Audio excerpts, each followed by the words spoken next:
So last time we were discussing about EEG, that is electroencephalogram, and we have seen the origin of EEG waves. It originates in the pyramidal cell body, and the ionic currents start flowing in a volume conductor action towards the scalp. And at the scalp, we place some electrode. So at this electrode, the potential can be measured. Then we have seen the different types of uh, the potential which is induced at the surface of the brain, it is around 10 millivolt, but which is measured on the scalp, it ranges in the range of 100 microvolt. And last time we have seen different frequency ranges of the brain waves, their amplitudes, what are their characteristics, when they occur, and so on. Now we will continue with this and we will see the measurement setup. So last time we have discussed all these different types of EEG waves, alpha, beta, theta, delta, and when they occur, what are their frequency ranges and the amplitudes. Okay, this also it was discussed. Montage. Montage means the electrode configurations, where actually the electrodes are placed, what is the reference electrode, and so on. So that is called as montage. So each EEG trace is generated from an active and a reference electrode. Different patterns of electrodes are selected and the traces grouped to provide data from different areas of the scalp.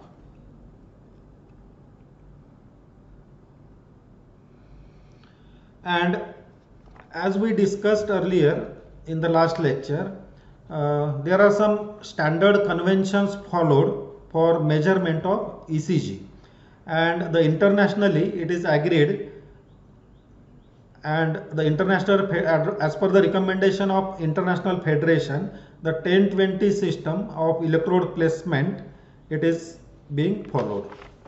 So we will discuss about the details of this 10-20 system.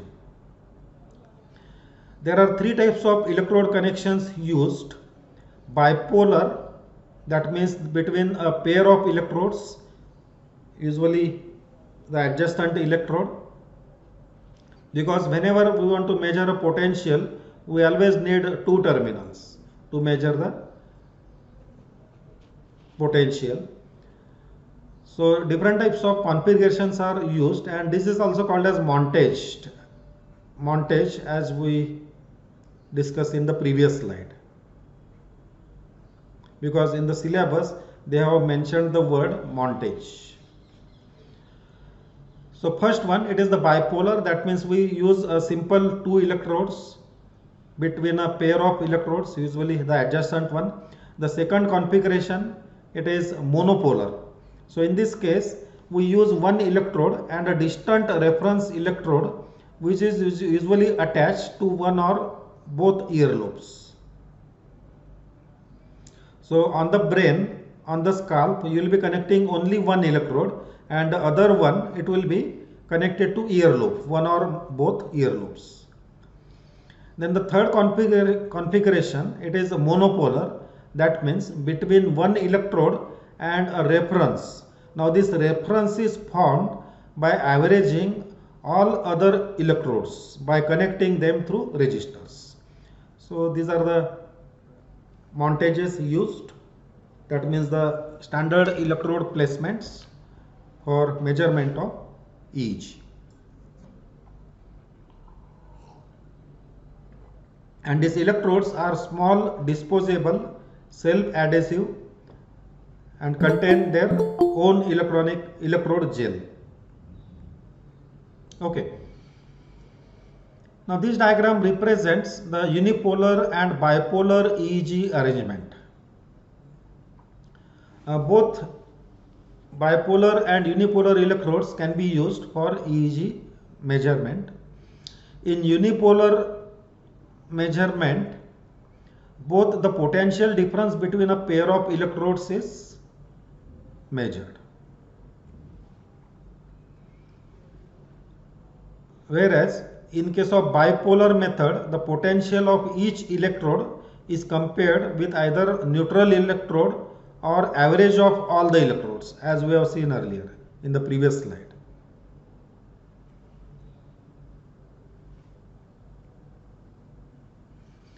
Now, as per the 1020 electrode system, these are various positions on the scalp where the electrodes are placed. So the International Federation of EEG has suggested 1020 electrode placement system for EEG recording, and usually silver chloride electrodes are used as surface electrodes in this setup.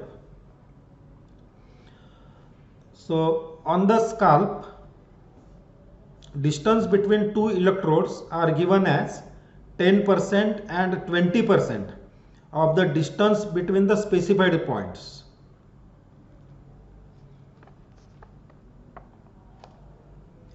Nasion and Inian are the two reference points near the earlobes of the human that I will show you in some diagram. These are the two reference points, Nasion and Inian. So these are the two reference points near the earlobes of the human being when we are using bipolar type of configuration. Over the head, the distance between Nasion and Inian are divided into 5 points.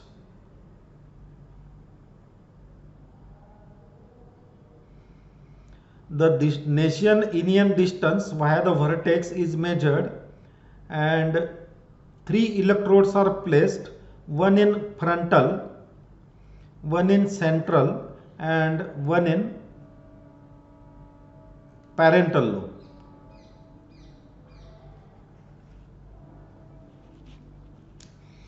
They are placed at a distance of 10%, 20%, 20%, 20%, 20% and 10% of this length. Similarly, Nasion-Inian distance is measured. Distance between Inian and Nasion is measured along the temporal lobes.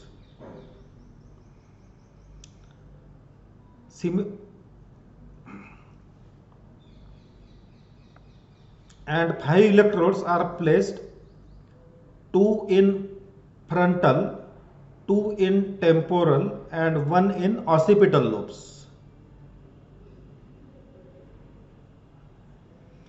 They are also placed at a distance of 10%, 20%, 20%, 20%, 20% and 10%, as you can see in this diagram of this length on either side. On the peripheries of the circle containing 6 electrodes are fixed as 2 in frontal, 2 in central,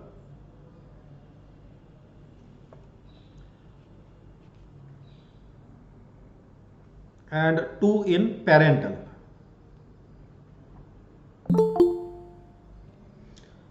So in the setup, totally 19 electrodes are placed on brain scalp and 1 electrode which acts as the reference. So that's why the 20 electrode system. And the reference electrode, it is placed at the earlobe. This is popularly known as 1020 system.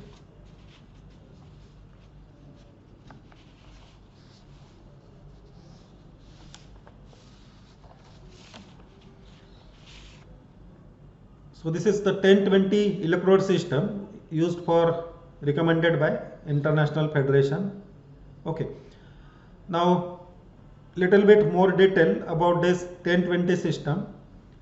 The standard notations and the configurations used here. Z represents the midline. The numbers increase from anterior to posterior of the head. Anterior to posterior of the head.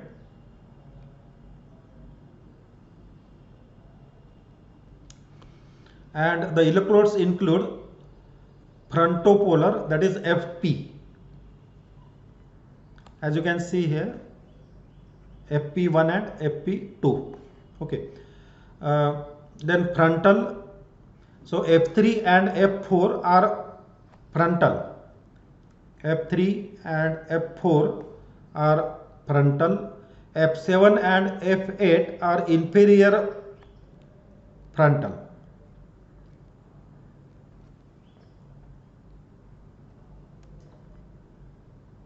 F7 and F8 interior frontal, not seen on this diagram. Okay. Then C is central. C is central and temporal is T. So T3, T7, T4, T8 are anterior temporal. So some of them you can see here, T3, T4, T5, T6, these are temporal. T5, T7, T6, T8 are posterior temporal. Parietal is P and occipital is O. Parietal P here and occipital is O. And auricular or ear lobe is A.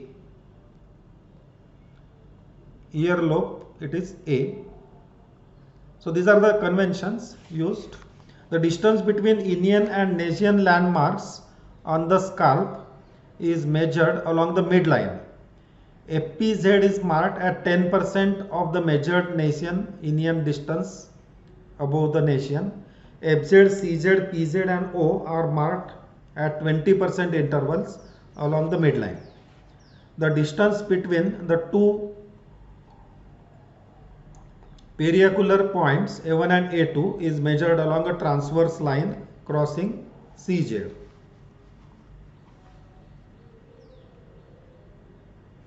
T3, C3, C4 and T4 are marked at 20% intervals of the above measured line as shown in the figure. So these are some more details about this, how the electrodes are placed.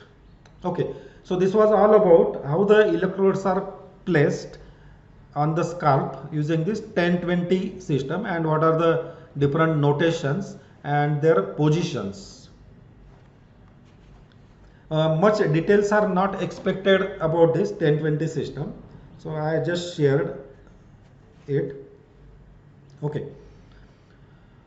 Now the EEG recording setup. So in our syllabus it is mentioned there is one word EEG machine. So this is the typical EEG recording setup.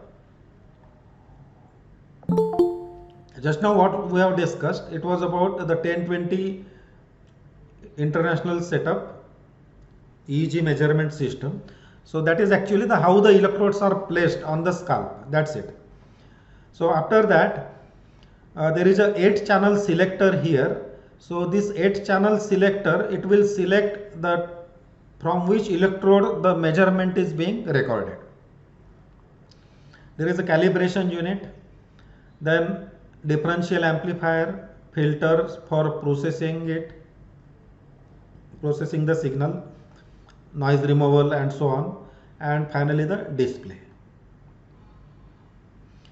Then there is a memory here, digital signal processing unit, audio stimulus, visual stimulus, tactile stimulus.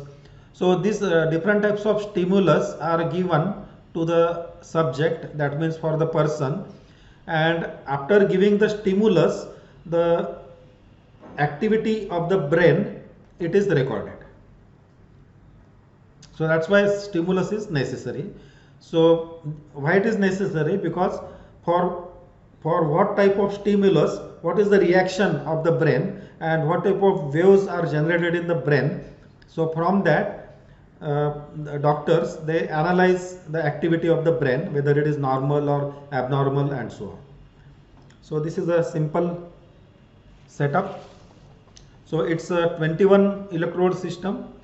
Electrodes are connected to 8 channel selector. Output from 8 channel connector, it goes to differential amplifier bank. Now this differential amplifier is made of preamplifiers that are used to reduce noise. 50 Hz noise is created due to the AC interference, because all this system, it will be working on the AC system, AC supply, so that 50 Hz noise will be there, and it can be reduced using the differential amplifier. Then output obtained from the differential amplifier is connected with signal processing unit, as you can see in this diagram. After further processing, the display unit displays the data, the waveform of the EEG signal. This system helps to record the potentials generated from the sensory parts of the brain.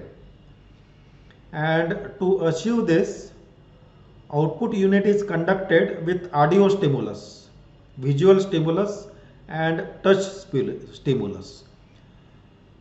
So 3 types of stimulus are available here: audio stimulus, visual stimulus and the touch stimulus, that is the tactile stimulus, what you see here. So it can measure the time delay between the stimulus and the response. So on the timeline, the stimulus and the response is measured, and accordingly the conclusion, the doctors, they find out some conclusion whether the brain activity is normal or abnormal. Now after a differential amplifier, we have a filter bank which consists of low pass filters, high pass filters and band pass filters. They help to remove noise from the brain waves. And as I said, finally for the recording, we have a pen recorder. This may be, the recorder may be a pen recorder or CRO, which displays the waveform. And 3 modes are normally used: the unipolar, average mode or bipolar recording, to measure the EEG. So this is regarding the EEG recording setup.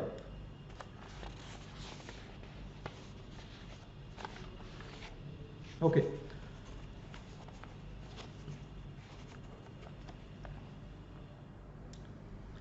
There are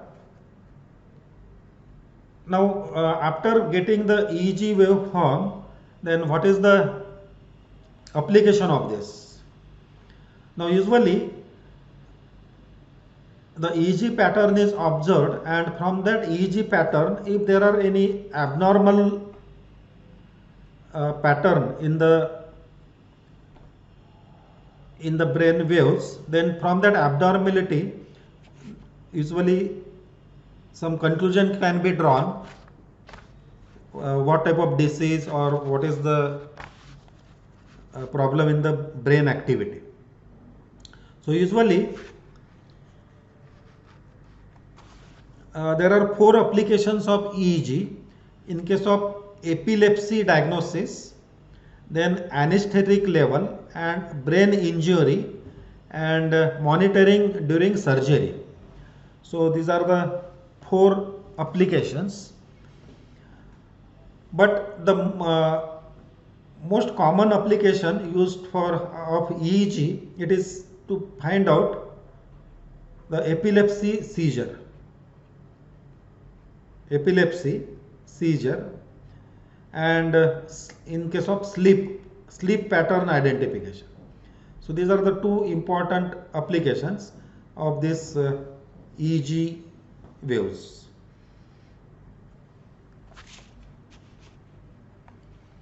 And those are called as abnormalities.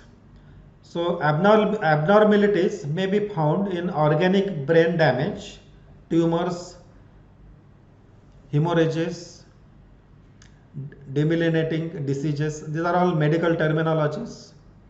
Multiple sclerosis, viral encephalitis, epilepsy. In our syllabus, university, this word is there, epilepsy and sleep. So we'll discuss more details about this epilepsy. Then general tumors, infarcts, hemorrhages are detected by other means. So EEG is not used for this option. So EEG, as I said, it is the most common diagnostic tool for measurement of epilepsy. So let us not worry about the other things. So we'll focus on epilepsy and the sleep pattern related to the EEGs. Okay. In case of epilepsy, there are three types of epilepsy: petit mal, grand mal epilepsy, and psychomotor.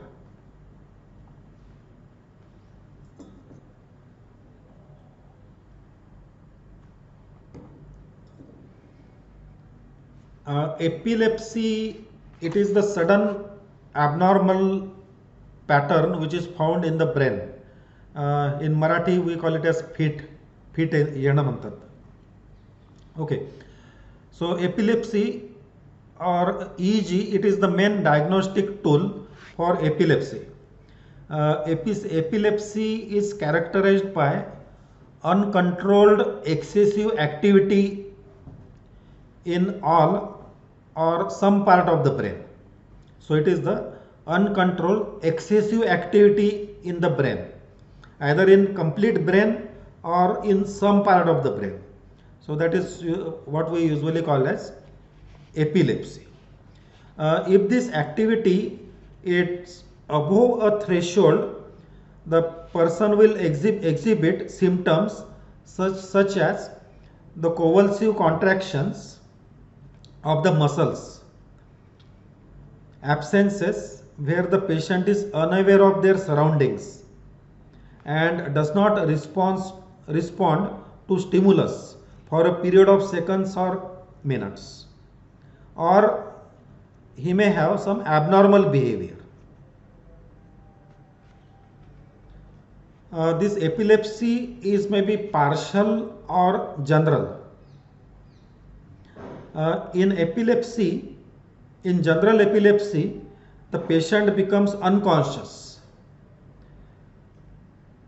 The patient has general tonic contraction of all their muscles. Tonic contraction means all the muscles will contract together. So that is called as the tonic contraction.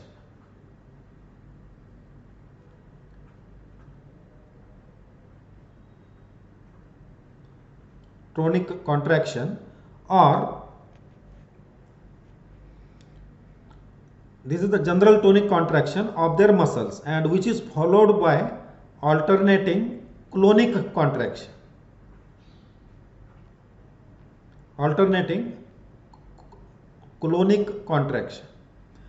Now this clonic contraction means it is for very short duration. Suddenly the muscles will contract and get released.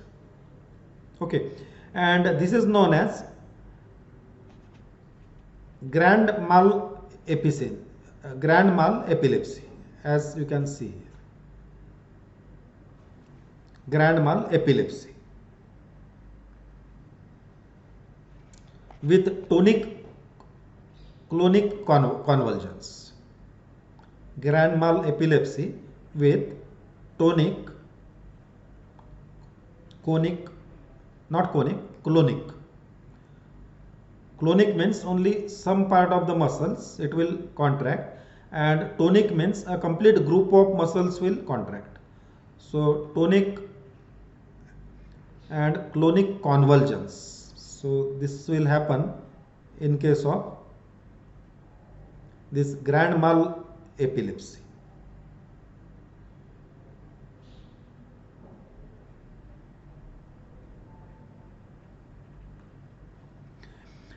And following the seizure, which may last for few seconds to 4 minutes, the patient is in a stupor for a minute or a day or more. The EEG shows large amplitude, low frequency spikes from all parts of the brain during grand mal epilepsy.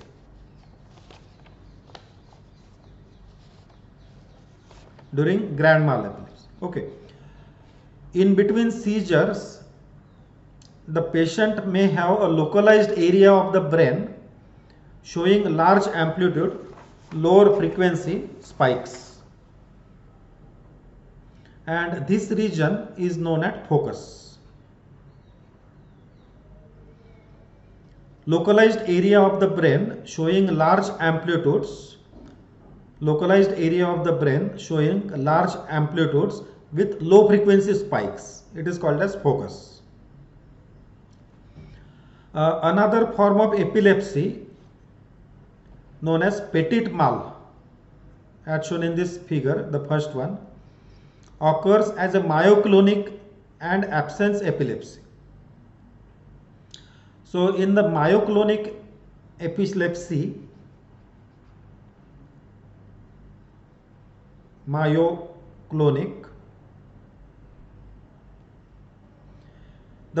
it will be in the form of burst of neuron discharges. It will be in the form of burst of neuron discharges, and which will last for only fraction of a second, and after that there is a single violent muscular jerk.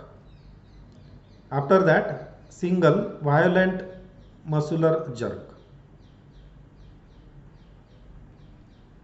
So that is what happens in case of petit mal. And there is a loss of consciousness which may last up to few seconds after this petit mal, and which is sometimes associated with twitching in the muscles and eye blinking.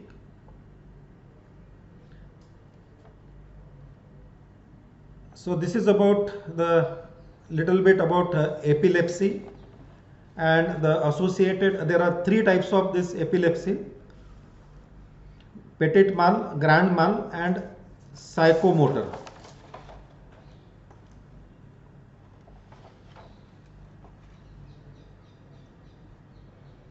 Next time we'll discuss about something about this, more little about this epilepsy and the sleep patterns. So the EEG associated with the different sleep patterns. Okay, so that is for today. We'll stop today here. If you have any questions, we can discuss.